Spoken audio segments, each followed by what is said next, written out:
Hey everyone, so today it's going to be the Marie Antoinette Chibi tutorial. So here are some images of the chibi we will make today. All of the materials will be listed in the description box. So first start off with some flesh colored clay, roll it into a ball for the head, and to make the neck, make a smaller snake or log, trim that down. Use some bacon bond or TLS and attach that to the bottom of the head. I'm using just some extra fining that I have or thin wire, and I'm just going to secure the head to the neck and poke it through the top of the head, because in order to make the wig or the hair, you're going to want to secure it with the wire as well. Take some white clay and proceed to roll it into a thicker log and then kind of taper it towards the bottom of the hair, and then round off the tops as well. Make sure everything's in proportion and make it slightly smaller than the head, because you are going to be adding some hair to it as well. And you'll see my wires just a little off center from the head, but that's okay, you can fix it. And that's how it's gonna look. Take some white clay, roll it out very thin. Then with your blade cutter, proceed to cut some strips in varying sizes for the strands of hair itself. Now you don't have to do this necessarily, you can just make some indents on some thin white clay and then wrap it around, but I thought this gave it a more realistic look. Trim it down and repeat those steps.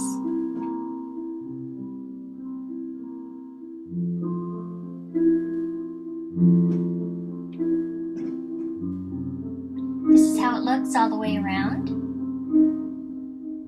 And then here's another method. Take another strip of clay and just begin to twist it. And I only made 3 of these strands. And then again, just place it over the other strands of the hair. You can use TLS or bacon bond to secure it if you like, but I just found using a sculpting tool or a clay tool and pressing it down works as well.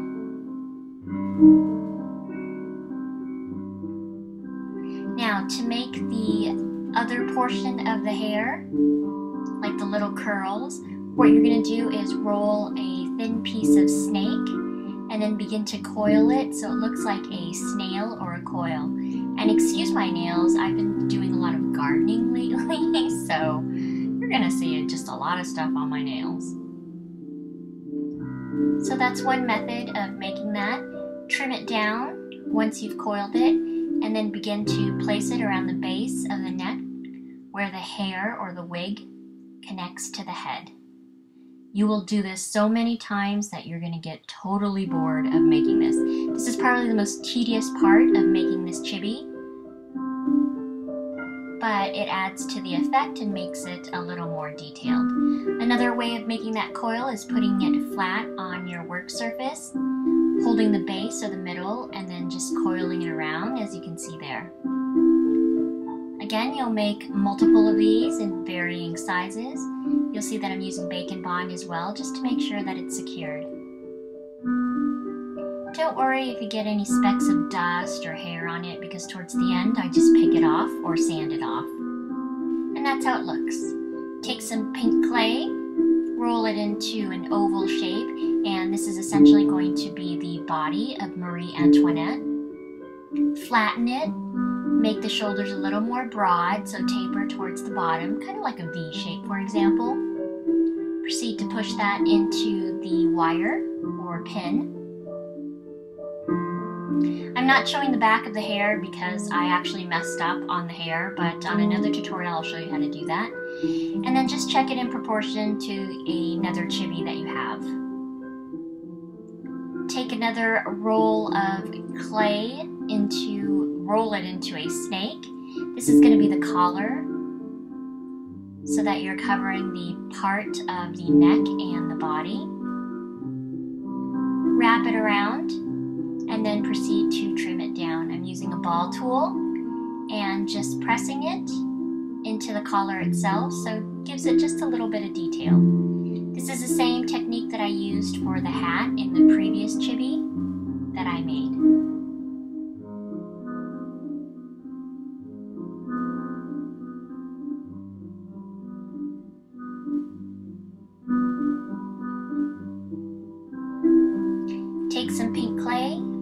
it out, I used my pasta roller, and any type of cookie cutter that you want. I'm using a flower shape, and I proceed to cut it 3 times, or make 3 shapes. You can also use round as well. I have an upcoming tutorial where I'm going to show you how to make layers for the entire dress, and it's going to be a little more 3-dimensional. Then once you've done that, layer them on top of one another, but make sure that the petals don't line up with one another. And you'll see it almost looks like a taco shape, for example, so the inside is going to be slightly hollow. That's how it looks once you layer them on top of one another.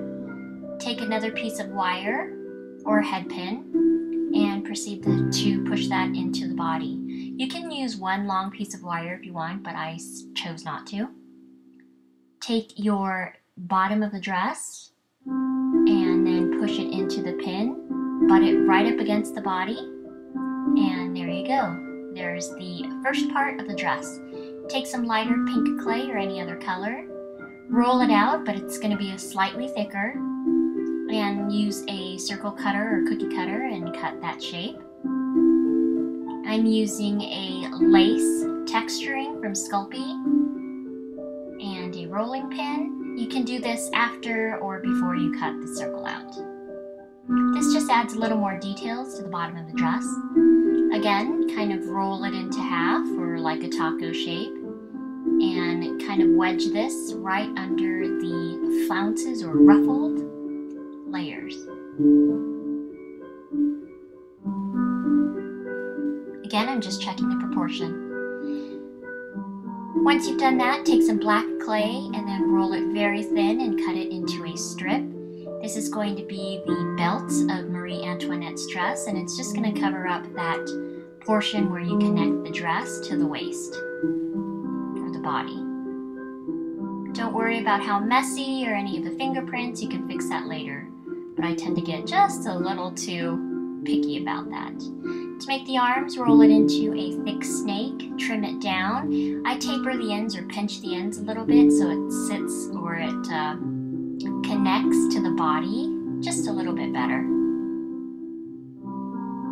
And then I'm not going to show it, but just take some smaller pieces of flesh clay, and that's going to be the hands. Roll it into a small little ball or a rice. And then to make the ruffles at the bottom of the dress, roll out your clay to a very thin piece and trim it down to a strip, whatever size length you want or width that you want.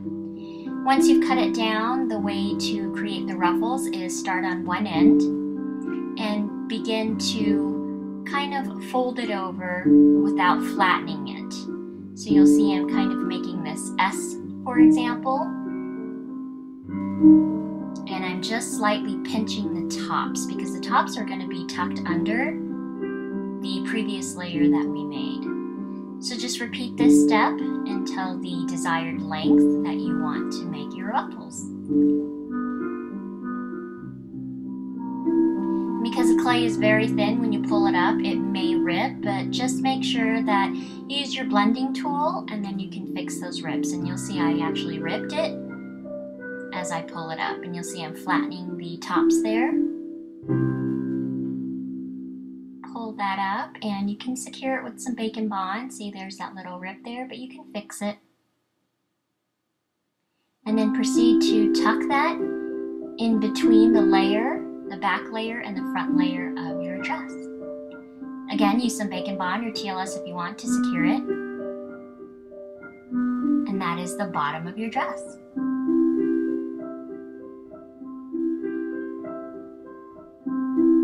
To make the hat, take some pink clay, roll it into a ball, and proceed to press it flat.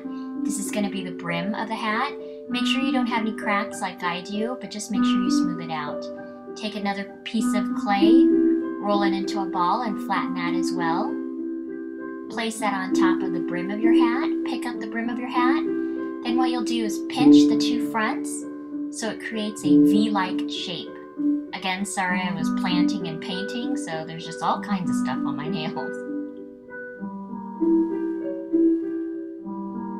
Once you're done with the hat, place that on any side of Marie Antoinette's head. I used a head pin actually in the back to secure that. Roll out a piece of snake and proceed to flatten that. Now we're going to make the ruffle of the front of her dress. To make the ruffle, what you're going to do is create a S shape and you're going to repeat those steps. So I'm just going back and forth. You'll do this for the length of the bodice of Marie Antoinette's, or the body. Or you can place it on a flat surface and take your tool and again just make that S type shape back and forth.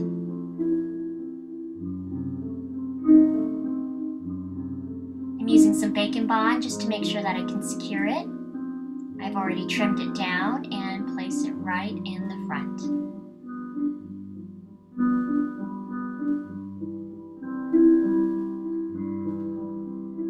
That's how it looks. Smooth out any fingerprints. To make the feathers for the hat, take some black clay, roll it into a snake, taper one end, and then flatten it. Take your blade and make some cuts throughout the feather. Once you've made those cuts, or while you're making the cuts, place your blade in between those cut marks and proceed to push it away or flick it opposite of the cuts so it gives it that feather-like effect. Use some TLS or bacon bond and press it to the back of the hat. I made 2 feathers, one larger and one smaller. If you plan on wearing this, it's probably too delicate. There's too many small, fragile parts, so you can actually skip the feather part if you want.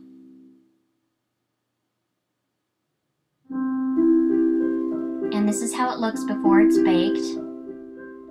Again, you can remove all the dust and the hair with tweezers, tape, or even after the baking process, you can sand it off. Now, sorry about the background there, that's just my baking plate.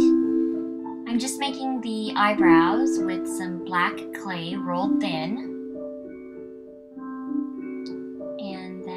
Just kind of follow the curve of the eyes. Again, I'm not the best at making eyes. And to make the eyes, I just used 2 small balls of black clay and pressed it into the face, or the head. And then I forgot to make the eyelashes, so I drew that on with a Sharpie after the fact.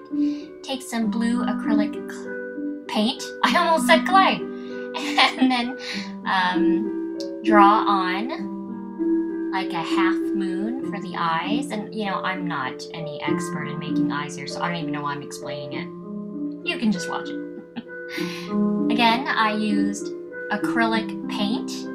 This one's pearl blue from Martha Stewart, and then I also used white from Craftsmart. Yes, you can bake acrylic paint as long as it isn't too thick. And then I'm just using a dotting tool to paint them on.